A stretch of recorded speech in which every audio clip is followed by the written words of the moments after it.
Monsieur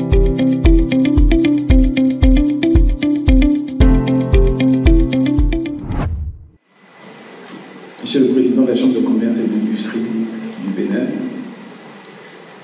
Monsieur le Président de la CPCCAF, bienvenue au Bénin. Mesdames et Messieurs les membres des réseaux consulaires et des chambres de commerce venus au Bénin participer à la célébration de ce 50e anniversaire, Mesdames et Messieurs, chefs d'entreprise, distingués invités en vos rangs, qualité, merci d'être présents aujourd'hui. Merci de nous avoir donné l'occasion de présenter ce que nous faisons de très bien au Bénin. Merci à l'ambassadeur de France d'avoir si brillamment présenté le Bénin. Je dirais que dans le cadre de la francophonie, c'est plutôt un ambassadeur du Bénin qu'un ambassadeur de la France par rapport à tout ce qu'il a dit de bien sur notre pays. Je voudrais commencer mon propos en précisant que depuis 2016, depuis l'avènement du président Patrice Talon à la présidence de la République de notre pays, nous avons engagé une transformation structurelle de notre économie. Le président de la République, étant un acteur du secteur privé béninois et africain, a mis ses compétences au service du développement de notre pays. Un certain nombre de stratégies qui ont été élaborées, qui empruntent à la stratégie du secteur privé et qui fait que nous sommes aujourd'hui en train de vraiment transformer notre pays. Nous avons prévu une visite de la zone économique de Gojigwe demain avec l'ensemble des représentants des chambres consulaires et j'espère qu'à l'occasion de cette visite, vous mesurerez, vous apprécierez, vous verrez de vos yeux tout ce qu'a donné en fait la mise en place de toute cette stratégie depuis 2016.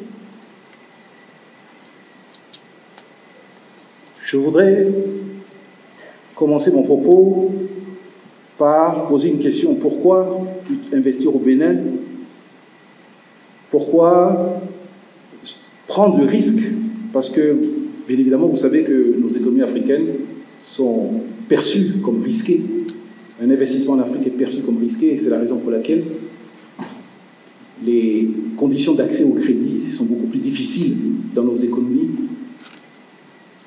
Et donc, il était nécessaire d'engager un certain nombre de réformes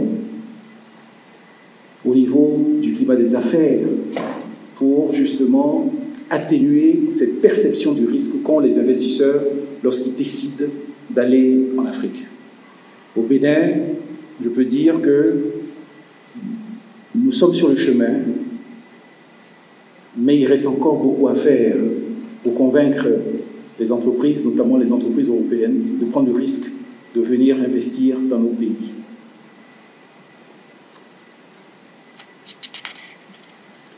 Quelles sont les raisons que nous avons? Qu'est-ce que nous avons de plus que les autres?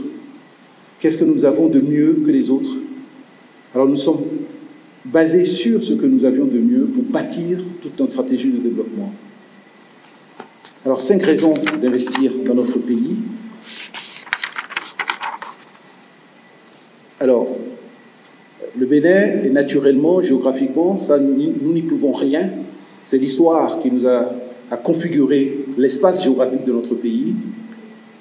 Nous sommes une porte d'entrée pour tous les pays de l'Hinterland, notamment des pays qui n'ont pas de façade maritime.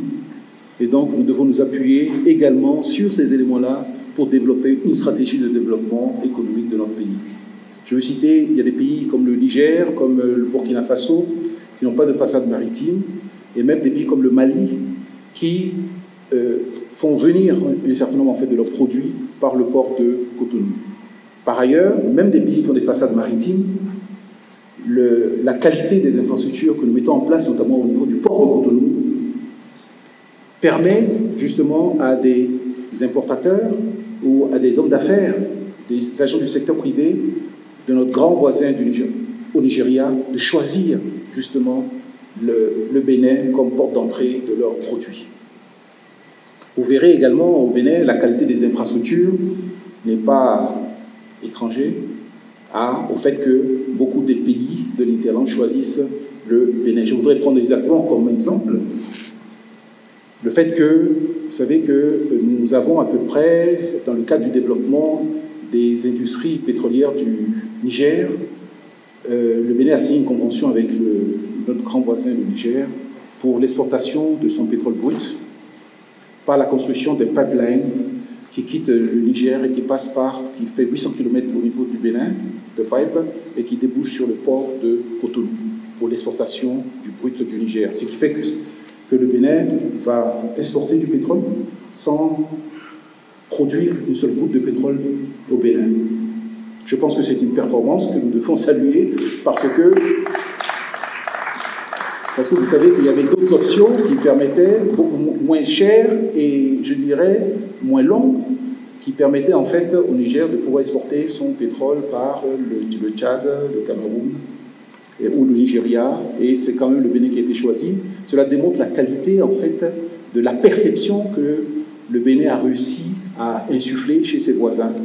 Et ce qui fait qu'aujourd'hui, nous sommes choisis par beaucoup de pays comme un terrain, tous les pays de la sous-région, comme un endroit où il faut investir et il faut développer son business. Nous avons de l'électricité à bas prix, notamment au niveau de la zone économique spéciale de Glodjibé, où nous garantissons aux investisseurs, lorsqu'ils viennent, d'avoir le coût du kilowattheure à 55 francs CFA. Et donc, pour nous, c'est un avantage que nous mettons à disposition des investisseurs, parce que nulle part en Afrique, on peut avoir le coût du kilowattheure à 55 francs.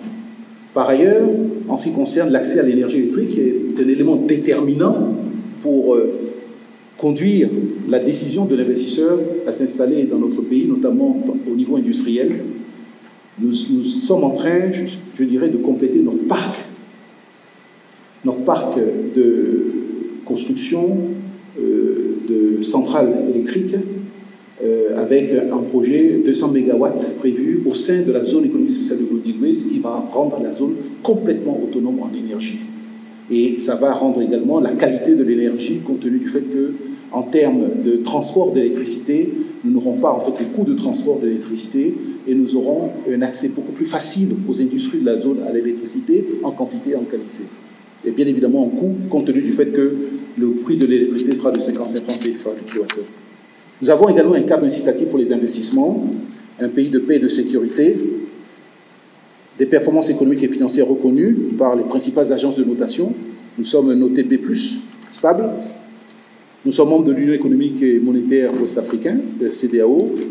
Nous sommes éligibles à l'AGOA, c'est un argument que nous mettons en avant, notamment vis-à-vis des investisseurs chinois qui décident de s'installer dans notre pays, et compte tenu du fait que les taux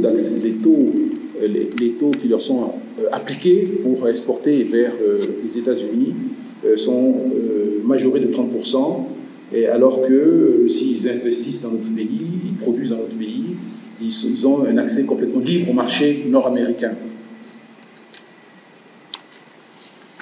Comme je vous l'ai dit, une porte d'entrée pour les investisseurs et les multinationales vers un marché très important. Le Nigeria, la plus grande économie d'Afrique, nous sommes à côté de la plus grande économie d'Afrique, avec un produit intérieur brut de 480 milliards de dollars en 2021, et nous sommes membres de la CEDEAO, et nous avons 3 pays enclavés qui choisissent régulièrement le Bénin pour installer leurs activités.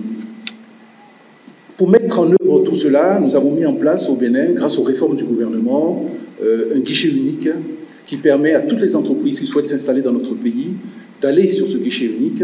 Ils n'ont plus besoin de faire le tour des différentes administrations pour disposer des documents qui leur permettent d'exercer leur business.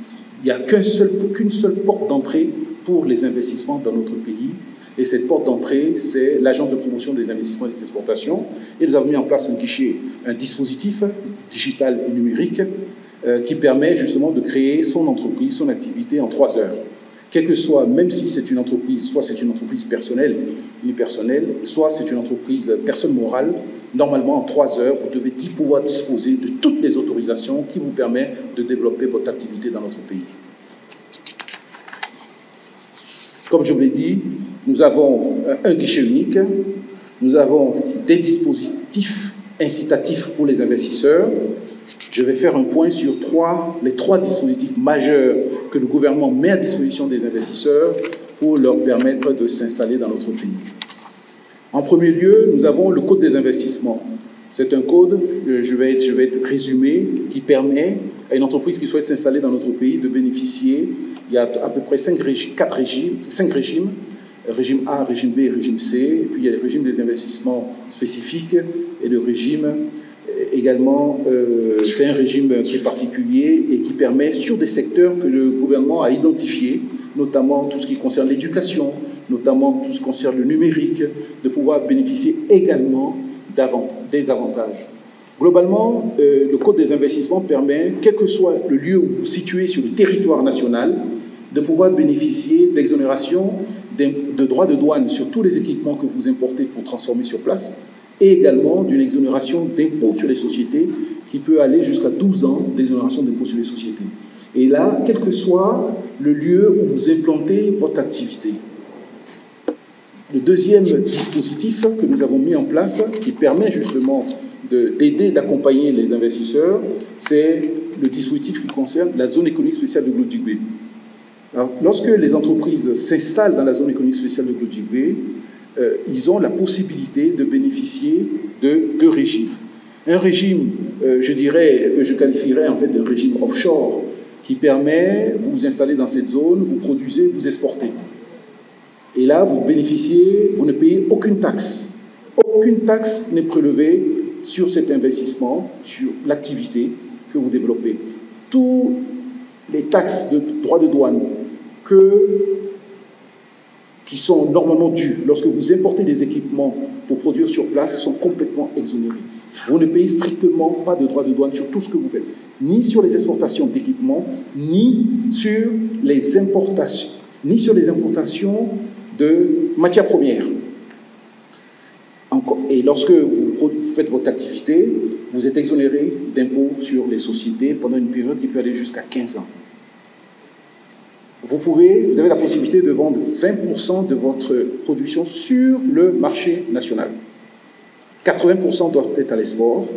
Et donc, ce régime est un régime quand même souple, mais lorsque vous décidez de vendre sur le marché national, on vous recalcule en fait les droits que vous aurez dû acquitter sur ces 20% lorsque vous voulez vendre sur le marché national pour ne pas créer de distorsion de concurrence entre les entreprises qui sont en dehors de la zone et celles qui sont dans la zone et qui bénéficient bien évidemment d'avantages extraordinaires par rapport au droit commun.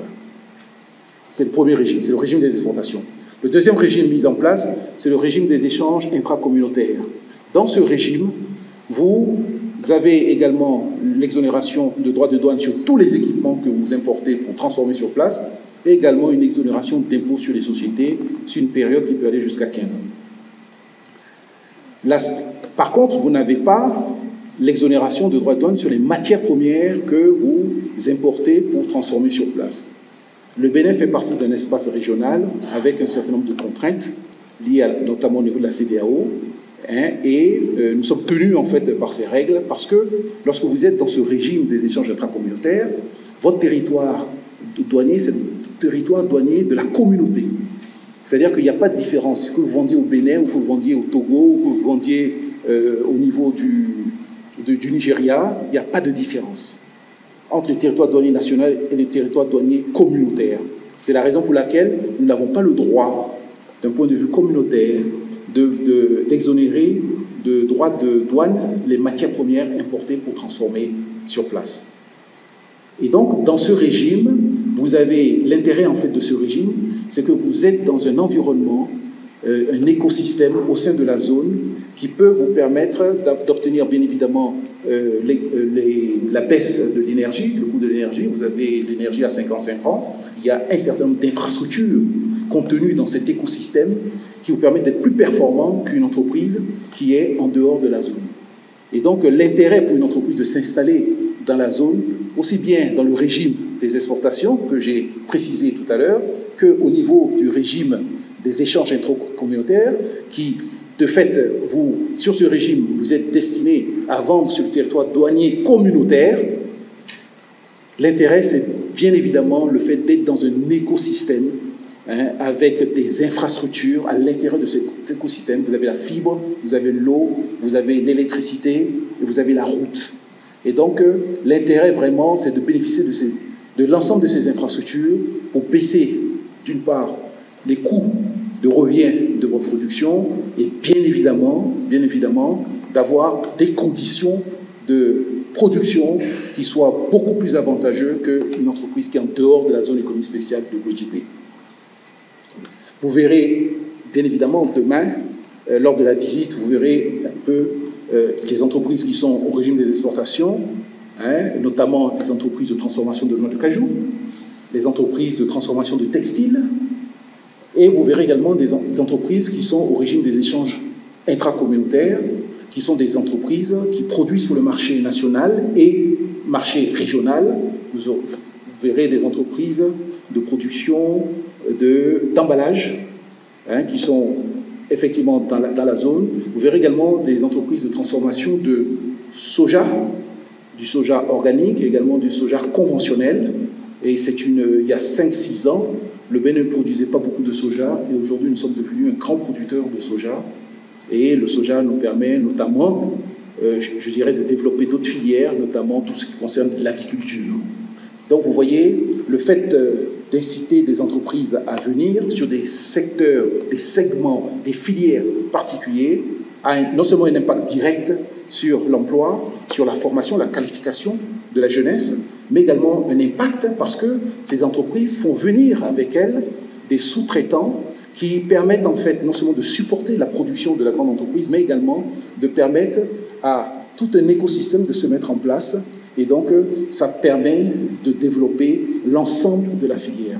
Notre stratégie, c'est de nous appuyer sur ce que nous avons de mieux que les autres. Je l'ai dit tout à l'heure, la production de coton. Premier producteur de coton, à chaque fois nous sommes, je dirais, en bataille avec le Mali ou le Burkina Faso. Mais nous sommes le premier producteur de coton en Afrique, avec un coton de très très grande qualité et recherché partout.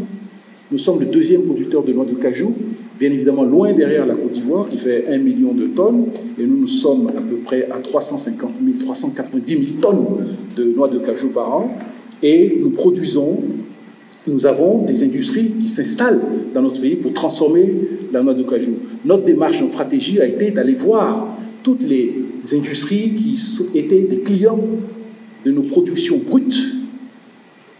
Nous sommes allés les voir et nous leur avons dit que dans 1 an, dans 2 ans, nous serons amenés à ne plus leur permettre de s'approvisionner en produits bruts. Et donc, ils avaient plutôt intérêt à venir s'installer au Bénin pour transformer la production, notamment la production de noix de cajou, notamment la production de coton et d'autres productions comme le karité.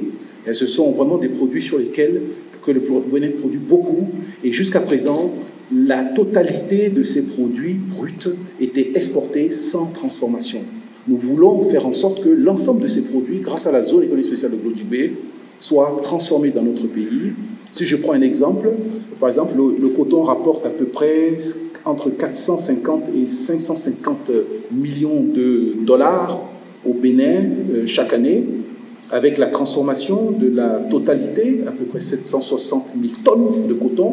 Si nous arrivons à transformer la totalité, ça va permettre au Bénin de récupérer à peu près 10 à 12 milliards de dollars sur le coton. Vous voyez, nous passons de 450 à 600 millions et nous serons, si nous installons l'ensemble des industries en capacité de pouvoir transformer ce coton, nous serons à entre 10 et 12 milliards de dollars. Vous voyez, c'est la raison pour laquelle il est très important pour nos pays, lorsqu'on met en place en fait ce genre de dispositif, de s'appuyer d'abord sur ce que nous avons, je dirais, de mieux que les autres, et de mettre l'accent là-dessus. Le coton, pour nous, il est important, mais vous voyez que le coton, les populations ne mangent pas le coton. Par contre, bien évidemment, l'huile de coton, aujourd'hui, est transformée dans notre pays et est vendue largement au niveau de la population. Donc, le coton, ce n'est pas quelque chose qu'on consomme, je dirais, au quotidien dans notre pays, mais l'huile de coton est transformée et dans toutes les boutiques du Bénin et de Cotonou, vous verrez en fait de l'huile de coton, comme on voit de l'huile d'arachide, comme on voit de l'huile de... Voilà. Donc, c'est très important pour nous, la transformation du coton, parce que ça nous permet, je dirais, de capter toute la valeur au niveau de de toute la filière. Concernant la noix de cajou, effectivement, nous avons des industries qui se sont déjà installées, que vous verrez demain, qui sont en pleine production, et ces industries doivent nous permettre, au-delà même des ressources humaines et du nombre de jeunes femmes et de jeunes hommes employés dans ces industries, nous avons quelque chose d'important, c'est-à-dire l'huile de noix de cajou, qui est aujourd'hui une huile qui est, je dirais, utilisée dans l'aéronautique. Et donc, nous allons, bien évidemment, il y a une industrie qui s'est installée pour capter cette huile de noix de cajou et qui a déjà des marchés partout dans le monde. Et il le faisait déjà, il vient au Bénin, compte tenu du fait qu'on transforme ici, pour ne pas perdre en fait la coque. La coque, c'est dans la coque qu'il existe l'huile, et puis il y a tout un processus de transformation qui permet de transformer la coque en huile, et cette huile est utilisée dans l'aéronautique, notamment dans les freins des avions. Et donc c'est important pour nous, nous avons mis en place tout un processus pour qu'il y ait zéro déchet, c'est-à-dire que toute la noix de cajou est complètement transformée, il n'y a rien dans la noix de cajou qui est jeté, notamment la coque, lorsqu'on a extrait l'huile, on la transforme en charbon, et c'est utilisé pour donner de l'énergie au sein de la zone. Nous avons mis également en place au sein de la zone toute une stratégie de développement de l'énergie. Ce qui est important pour nous, c'est que les marchés dans lesquels vont nos produits transformés doivent aller, ces marchés sont des marchés très exigeants. Ce sont les marchés nord-américains et les marchés européens. Auparavant, notre noix de cajou, si je prends cet exemple, et c'est exactement la même chose pour le coton, partait directement en Asie, Vietnam, Inde, les 390 000 tonnes de noix de cajou, moins, je dirais, à peu près 30 000 tonnes qui est utilisée au niveau local, parce qu'il y a quelques industries en dehors de la zone qui se sont installées pour transformer la noix de cajou, tout allait en Inde ou au Vietnam. Et c'était transformé là-bas, avec beaucoup de main-d'œuvre transformée, et allait directement en transformer en Amérique du Nord et en Europe. Aujourd'hui, avec notre stratégie, nous allons tout faire ici, et c'est nous-mêmes qui allons les vendre en fait sur les différents marchés, nous-mêmes, c'est-à-dire les industries sont installées, les commerçants, les négociants, les chaînes de distribution, parce que ceux qui viennent ici sont les entreprises qui viennent ici pour transformer, sont les mêmes qui transformaient dans ces pays. Et donc, ils ont déjà en fait leurs clients, et donc le fait de transformer ici, ça permet justement de faire des économies de carbone, au lieu d'aller là-bas et de transformer, de revenir en Europe, on transforme tout ici et on va justement en Europe et aux États-Unis. Mais pour mettre cela en œuvre, il faut mettre en place vraiment une stratégie, parce que les industries nous demandent, la première chose qu'ils nous demandent, c'est l'énergie. On ne veut pas qu'il y ait de saut d'énergie, de baisse de tension. C'est la première chose qu'ils nous demandent. Est-ce que vous avez ça? Deuxièmement, la main-d'œuvre. Et quelqu'un l'a dit tout à l'heure, à la tribune, la main-d'œuvre, c'est vraiment le cœur de ce que nous cherchons à développer, parce que sans la qualité de la main-d'œuvre, nous n'aurons pas en fait réussi cette stratégie de développement. Vous savez, au début, en 2017, il y a des entreprises chinoises qui sont venues nous voir pour la transformation de perruques, la production de perruques. Ils ont dit qu'un Chinois valait à peu près 5 Béninois. C'est-à-dire que la qualité du travail d'un Chinois, la quantité produite par un Chinois, il fallait 5 Béninois pour le produire. Aujourd'hui, grâce à la formation, notamment que nous avons engagée au niveau de l'industrie textile, également au niveau de l'industrie de noix de cajou, je pense qu'aujourd'hui, nous sommes à peu près à égalité, parce que c'est la formation et la permanence. Lorsque vous formez des gens et qu'ils ne pratiquent pas au quotidien, où on attend un peu, et puis 3 mois après, on les rappelle, il y a une perte en fait de qualité. Et donc, le fait d'avoir installé ces industries-là permet justement d'avoir une permanence et une évolution permanente en fait de la qualification de nos jeunes. Et aujourd'hui, il y a des entreprises chinoises qui s'installent au Bénin et qui nous disent, effectivement, travailler en Chine ou travailler au Bénin, à condition qu'on mette à leur disposition les infrastructures, notamment électriques, mais on réussit à mettre ça en place, ils sont prêts à venir s'installer dans notre pays. Donc il est très important pour nous, vraiment, d'œuvrer dans ce sens et d'écouter les acteurs du secteur privé et de ne pas je dirais, s'enfermer au niveau de l'État en se disant que les entreprises n'ont qu'à faire ce qu'on leur demande de faire. Ça ne marche pas. Ça ne marche pas. C'est l'écoute constante du marché qui doit nous permettre en fait d'ajuster à chaque fois toutes les dispositions que nous mettons en place pour essayer d'accompagner les entreprises. Donc au niveau de la zone économique spéciale de Glodiboué, nous avons prévu une centrale à gaz de 200 MW et en même temps un parc solaire de 1200 MW qui doit permettre non seulement de rendre la zone complètement autonome en énergie, mais également de pouvoir, sur tout l'ensemble du territoire, nous avons à peu près aujourd'hui une capacité de 250-300 MW et au sein de la zone, il va y avoir une capacité installée dans la zone et autour de la zone d'à peu près 500 MW. Et tout cela, c'est parce que le marché nous demande, une industrie ne pourra s'installer qu'à condition que l'énergie soit présente, abondante et bon marché. Et donc le Bénin aujourd'hui a réussi ce tour de force. Nous n'avons pas encore installé l'ensemble du dispositif énergétique, mais l'État s'est engagé vis-à-vis des entreprises de ne leur prélever que 55 francs CFA le kilowattheure. Ce qui fait que l'État va être amené à un moment donné à subventionner jusqu'à ce qu'il ait mis en place l'ensemble des infrastructures qui lui permet justement de pouvoir récupérer la part qu'il a donnée en termes de subventions. Une fois qu'il aura installé les industries électriques, l'État pourra récupérer ces subventions-là. Parce que le calcul que nous avons fait, c'est justement le mix énergétique entre le gaz, le solaire, qui doit nous permettre justement d'atteindre à peu près 45 francs CFA et nous allons vendre aux entreprises à 55 francs CFA le kilowattheure. Donc c'est vraiment la stratégie qui est mise en place par le gouvernement et c'est ce que l'Agence de promotion des investissements et des exportations du Bénin essaye de pousser au quotidien afin que les engagements pris par l'autorité publique puissent être, je dirais, mis en œuvre et que l'État puisse récupérer la part d'investissement qu'il a engagée dans la transformation de nos industries. Je voudrais terminer pour vous dire que la zone économique spéciale de Glodiboué, c'est vraiment le cœur de tout ce que nous cherchons à faire. Et nous avons mis en place un troisième dispositif, qui est un dispositif au niveau de la loi de finances 2023, qui permet à tout investisseur, on a parlé de boulangerie tout à l'heure, on a parlé de pâtisserie, on a parlé de petite industrie, tout investisseur qui vient au Bénin, qui veut installer une petite boutique, qui veut installer, mais qui a besoin en fait de transformer, peut bénéficier également, au titre de l'article 12 de la loi de finances 2023, d'un dispositif qui lui permet d'importer tous ces équipements sans payer un seul franc CFA de droits de douane. Et ça, c'est pas suffisamment connu, c'est pour les micro-petites entreprises. Nous avons cette disposition qui permet justement de dire que l'État accompagne les petites micro-entreprises, l'État accompagne les entreprises moyennes par le Code des investissements et l'État accompagne les grosses industries au niveau de la zone économique spéciale de Glodiboué. Et nous espérons, grâce à tous ces dispositifs, pouvoir accueillir les investisseurs.